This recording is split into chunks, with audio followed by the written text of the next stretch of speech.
صرف تعلیم. جس ہستی نے اللہ کو آنکھوں سے دیکھ لیا ہو اس کو کسی چیز کی رغبت ہو سکتی ہے؟ جنت بھول جائے گی جب اللہ اپنا دیدار کرائیں گے، اب پردہ پوشی فرمائیں گے تو کہیں گے یا اللہ جنت نہیں چاہیے، تو چاہیے، بس تجھے دیکھتے رہیں، بیٹھے رہیں تصور جانا کیے ہوئے از لذت دیدارش، خسرو چتواں گفتن سر دادن و جان دادن نہ دیدہ رخ یارے. امیر خسرو کہہ رہے ہیں کہ یا اللہ بن دیکھے تیرے لیے لوگ سولیوں پہ چڑھ گئے، آروں سے چر گئے، چھروں سے کٹ گئے، بن دیکھے تیرے عشق میں جب تجھے دیکھیں گے تو کیا حال ہوگا. از لذت دیدارش خسرو چتواں گفتن سر دادن و جان دادن نہ دیدہ رخ یار. تو جس ہستی نے اللہ کو دیکھا ہو ان کے لیے عورتوں کی کیا رغبت ہے. یہ صرف سکھانا. ایک حدیث سنا دے، ما تزوجت وما زوجت الا بوحی من السماء نزل به جبریل. لوگوں میں نے جہاں شادی کی، میں نے جہاں بیٹی دی، پہلے آسمان سے وحی آئی، پھر میں نے قدم اٹھائے. اللہ کی قسم ہمیں سکھانے کے لیے سکھانے. ہاں سفر سے واپسی ہو رہی ہے، ٹھیک ہے، آپ نے صحابہ سے کہا چلو بھائی تیز ہو جاؤ، وہ سارے تیز ہو گئے، یہاں تک کے نظروں سے غائب ہو گئے. ٹھیک، تو اب کون رہ گئے؟ ام عائشہ اور میرے نبی. تو ام عائشہ نہیں، میرے نبی نے کہا عائشہ دوڑ لگائیں، دوڑ لگائیں، لگائیں. اللہ اکبر، مفتی نعیم کا اتنا بڑا پیٹ، یہ دوڑ لگائے گا بیگم کے ساتھ؟ اور مولا منظور مینگل کا اس سے بھی بڑا ہو گیا، یہ لگائیں گے؟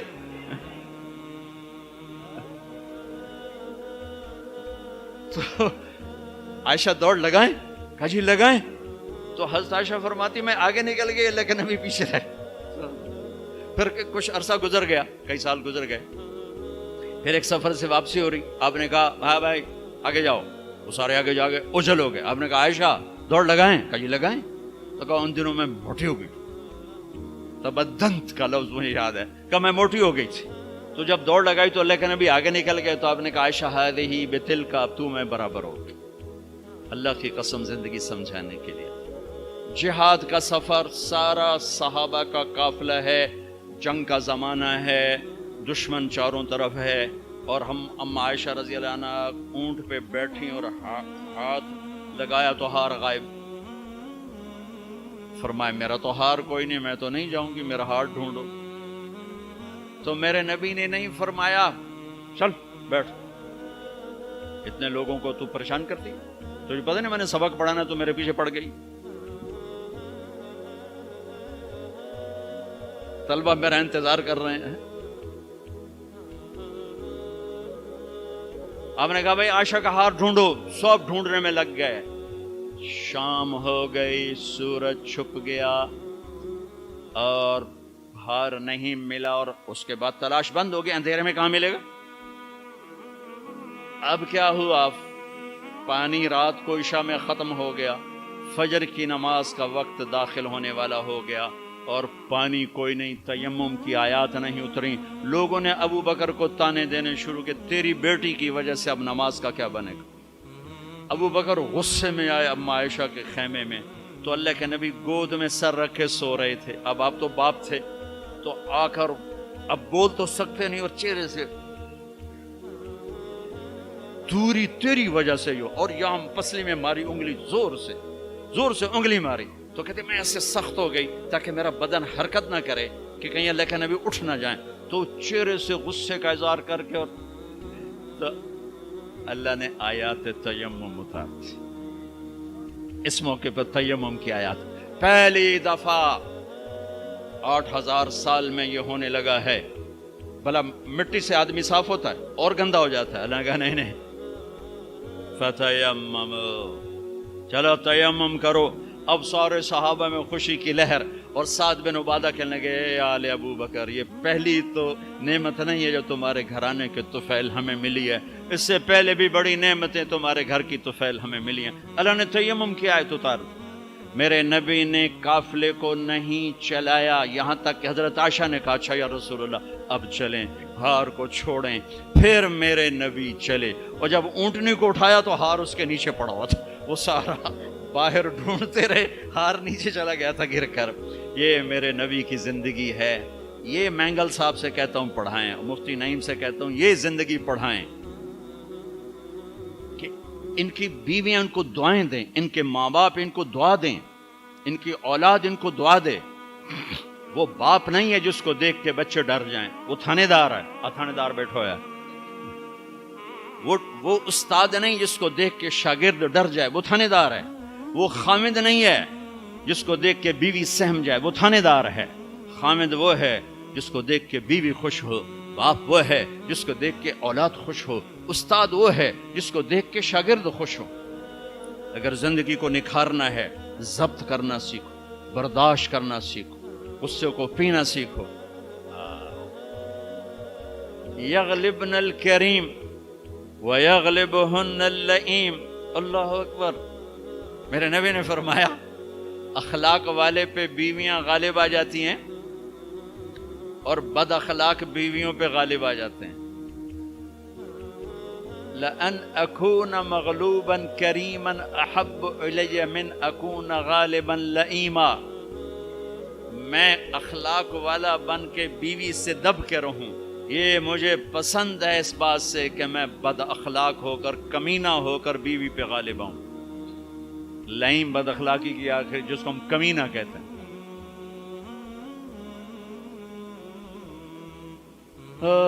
خیرکم خیرکم لأہلہ وأنا خیر لأہلی. میرے نبی نے فرمایا سب سے بہترین مسلمان وہ ہے جو بیوی سے اچھا سلوک کرے, اور میں تم میں سب سے اچھا سلوک کرتا ہوں اپنی بیویوں کے ساتھ. میمونہ رضی اللہ تعالیٰ عنہ کے گھر آپ کی باری ہے اور آپ کو پیشاب آیا, آپ اٹھے پیشاب کے لیے, پیچھے میمونہ کی آنکھ کھل گئی تو انہوں نے دیکھا بستر خالی, تو ان کو نا نفس نے چکر دے دیا. ان کے جی میں آیا کہ اللہ کے نبی مجھے چھوڑ کر کسی اور بیوی کے پاس چلے گئے. تو انہوں نے سوکن پنا غالب آیا. سوکن تو سوکن ہی ہوتی ہے, تو سوکن تھی ان کا, تو مجھے چھوڑ کے دوسری بیوی, اور خیال تھا حضرت عائشہ کڈی لگا تھی. اللہ کے نبی واپس آئے تو دروازہ بند. آپ نے دستک دی, میمونہ میں ہوں, دروازہ کھولو. کہا میں نہیں کھولتی. ہم نے کہا کیا ہوا؟ کہا مجھے چھوڑ کے دوسری بیوی کے پاس جاتے ہیں, باری میری ہے. آپ نے کہا اللہ کی بندی, انی حاقن, اور مجھے زور کا پیشاب لگا تھا, میں اس لیے گیا تھا. کہا نہیں کوئی پیشاب نہیں ہے, مجھے پتا ہے. آپ نے کہا میمونہ میں اللہ کا رسول ہوں, میں کبھی خیانت کر سکتا ہوں؟ پھر ان کو کرنٹ لگا, اوہ یہ میں نے کیا کیا, تو اللہ کا رسول. پھر ڈرتے ڈرتے دروازہ کھولا, پتہ نہیں اللہ کے نبی کیا کریں گے. آپ اندر آئے اور مسکرائے اور جا کر اپنی چارپائی پہ لیٹ.